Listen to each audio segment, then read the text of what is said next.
Assalamualaikum warahmatullahi wabarakatuh. Bismillahirrahmanirrahim. Pada kesempatan kali ini, perkenankan saya akan menjalankan tugas pembuatan video pembelajaran PBG dalam jabatan 2021 LPTK Imam Bonjol Padang, Sumatera Barat. Nama saya Muhammad Sutrisno SPDI, Mapel Fikih kelas 6 semester ganjil, Sekolah MI Raudhatul Muta'allimin Kebonsari, Sukodadi, Lamongan, dengan tema binatang halal dan binatang yang haram.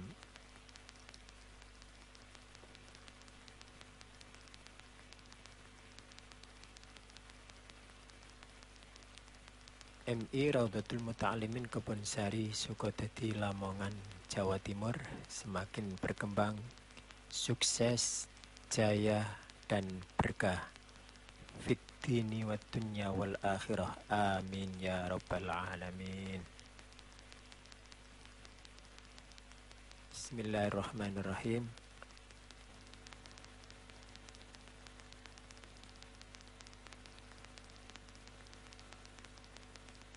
Pada kali ini saya akan menjelaskan mengenai tentang materi fikih pada kelas 6 semester ganjil yang berjudul temanya binatang yang halal dan haram.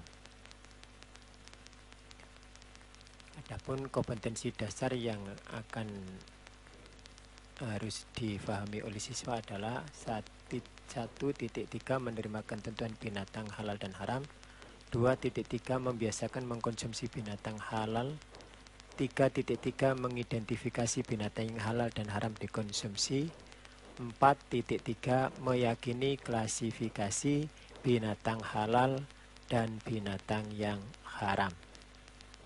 Setelah memahami kompetensi dasar, selanjutnya indikator pencapaian yang harus dilalui oleh peserta didik adalah mampu A. menjelaskan pengertian binatang halal dan haram, B. menyebutkan jenis-jenis binatang yang halal dan haram, C. membiasakan mengonsumsi binatang yang halal, D. menjauhi makanan yang bersumber dari binatang haram, E. menyebutkan hikmah mengonsumsi binatang yang halal, F. menyebutkan akibat mengonsumsi binatang yang haram. Sekarang masuk materi pembelajaran binatang halal. Binatang halal adalah binatang yang menurut syariat Islam dagingnya boleh kita makan atau kita konsumsi. Dalil dasar hukum surat Al-Maidah ayat 1, uhillat lakum bahimatul an'ami illa ma yutla alaikum, yang artinya dihalalkan binatang ternak kecuali yang akan dibacakan kepadamu. Selanjutnya yang B yaitu jenis-jenis binatang halal. 1. Binatang laut, sungai atau air. Semua binatang laut itu halal, baik berupa ikan atau yang lainnya, baik yang ditangkap masih hidup ataupun yang ditemukan dalam keadaan sudah mati, sebagaimana dikemukakan oleh Allah Subhanahu wa ta'ala dalam surat Al-Maidah ayat ke-96 yang berbunyi, uhilla lakum saydul bahri wa ta'amuhu mata'an lakum walisayyarah. Artinya, dihalalkan bagimu buruan binatang di laut dan makanan yang berasal dari laut sebagai makanan yang lezat bagimu dan bagi orang yang dalam perjalanan, khusus binatang laut yang bentuknya menyerupai hewan haram seperti anjing laut, singa laut. Sebagian ulama mengharamkannya.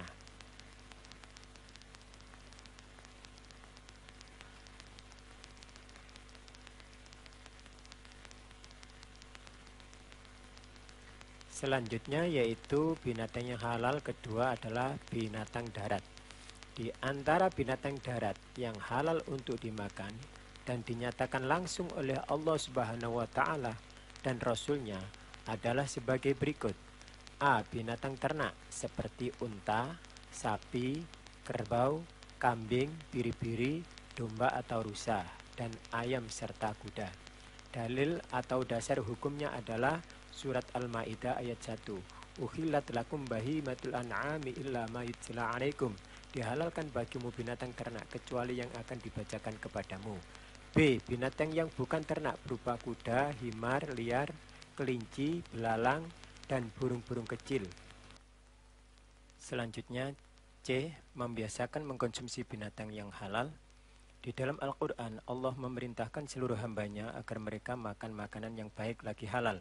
Sebagaimana firman-Nya, Ya ayyuhan nasu kulu mimma fil ardi halalan thayyibah. Artinya, hai sekalian manusia, makanlah yang halal lagi baik dari apa yang terdapat di bumi. Al-Baqarah ayat 168. Dan firman Allah pula di dalam surat Al-Baqarah ayat 172, Ya ayyuhalladzina amanu kulu min tayyibati ma razaqnakum. Hai orang-orang yang beriman, makanlah yang baik dari yang terdapat di bumi. D. Tata cara penyembelihan binatang. Penyembelihan binatang ada dua macam, yaitu penyembelihan secara tradisional dan modern. Penyembelihan secara tradisional biasanya dilakukan dengan menggunakan alat sederhana seperti pisau atau parang. Jika penyembelihan secara modern dilakukan dengan mesin atau alat pemotong yang tajam dan telah memenuhi syarat dan rukun penyembelihan, maka halal untuk dimakan hasil penyembelihannya. Selanjutnya yaitu rukun penyembelihan. A. Ada orang yang menyembelih. B. Ada binatang yang disembelih. C. Ada alat untuk menyembelih. D. Menyebut asma Allah sebelum menyembelih.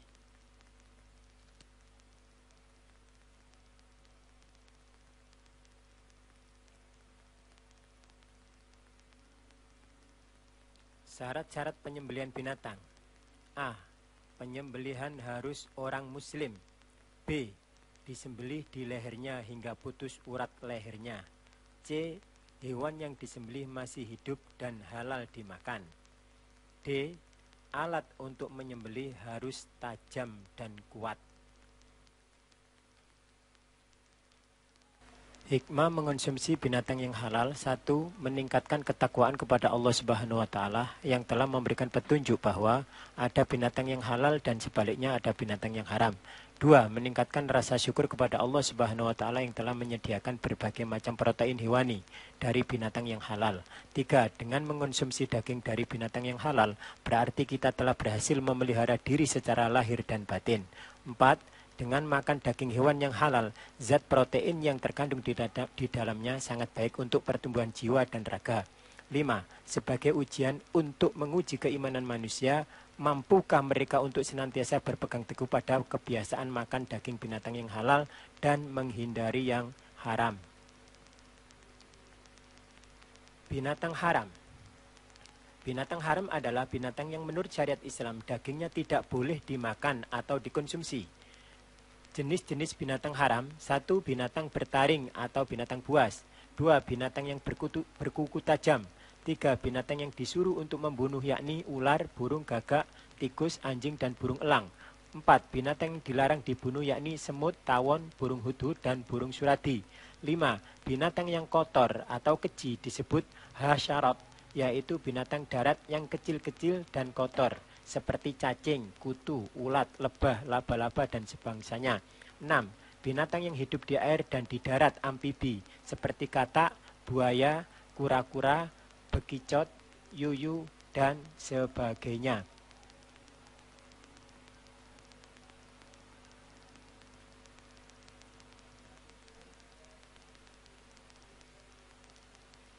C. Akibat mengonsumsi binatang yang haram. Bahaya mengonsumsi makanan dari binatang yang diharamkan antara lain: A. Akan menjauhkan diri dari rahmat Allah Subhanahu wa taala. 2. Tertolak doanya. 3. Mendorong untuk melakukan perbuatan negatif. 4. Dapat menyebabkan terjangkitnya penyakit. Macam-macam hewan terbagi menjadi dua, yaitu hewan atau binatang yang halal dan hewan binatang yang haram, sebagaimana yang ada di dalam gambar. Dan diantaranya binatang yang halal juga terbagi menjadi dua. Satu, binatang laut, sungai atau binatang air. Dua, yaitu binatang darat. Laut seperti ikan dan lain sebagainya.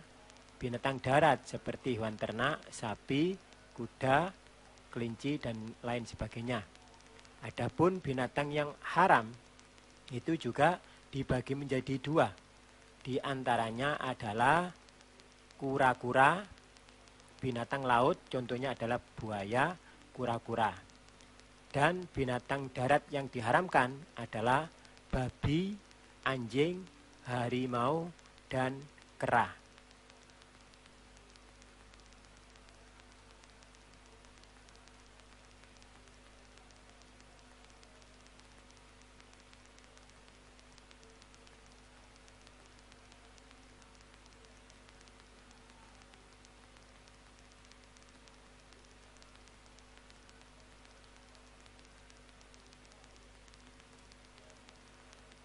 Terima kasih atas perhatiannya. Semoga sedikit ilmu yang saya sampaikan ini bermanfaat bagi saya pribadi dan umumnya kepada semua yang menonton video ini. Syukran katsira, matur nuwun. Wassalamualaikum warahmatullahi wabarakatuh.